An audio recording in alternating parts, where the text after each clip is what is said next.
আসসালামু আলাইকুম, hello viewer. আশা করি সবাই ভালো আছেন। আজকে দেখতে হচ্ছে একটা ডিপ ফ্রিজ। এটা হচ্ছে কন্ডেন্সারের লাইন, আর উপরেটা হচ্ছে সাকশন মানে ইভাপোরেটর। আমাকে অনেকে প্রশ্ন করে থাকেন যে আমরা ডিপ ফ্রিজ বা খারাপ ফ্রিজে আলাদা আলাদা প্রেশার কীভাবে দিব। আজকে ভিডিওটা শুধুমাত্র তাদের জন্য। লো প্রেশারে হলো ইভাপোরেটরের সাইড এবং হাই সাইডে হলো ডিসচার্জ সেগমেন্টের কন্ডেন্সার। কন্ডেন্সার এবং ইভাপোরেটর দুইটাকে আলাদা আলাদা করে দেওয়া হচ্ছে। এটা হচ্ছে ক্যাপিলারি, যেটাকে আমরা এক্সপানশন বলে থাকি। এটা কিন্তু ব্লক করে দেওয়া আছে। এটা হচ্ছে ইভাপোরেটরের এক মাথা, এক মাথা হচ্ছে এটা। আর কন্ডেন্সার এক মাথা হচ্ছে লোহা ব্রাশ রোলিং করে দেওয়া আছে। মানে আপনাকে কম্প্রেসারকে আলাদা করে সম্পূর্ণ লাইনগুলিকে আলাদা আলাদা করে প্রেশার দিতে হবে। শুধু জানতে হবে যে কোনটার সাথে কোন লাইন করা থাকে সেটাই। এবং প্রেশার দিয়ে কমসে কম একদিন রাখবেন।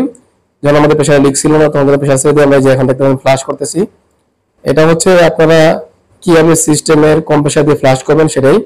আমরা শুধুমাত্র ডিসচার্জ বাল্বটা লাগিয়ে দিয়ে এখানে ফ্লাশ করতেছি। এটা উত্তম পন্থা না, কারণ হচ্ছে নাইট্রোজেন দিয়ে প্রেশার সবচেয়ে ভালো। অনেক সময় কাস্টমার তার ফ্রিজ দোকানে নিয়ে আসতে দেয় না, বাসায় কাজ করে দেন, তখন কিন্তু আমাদেরকে এই পন্থা অবলম্বন করতে হয়।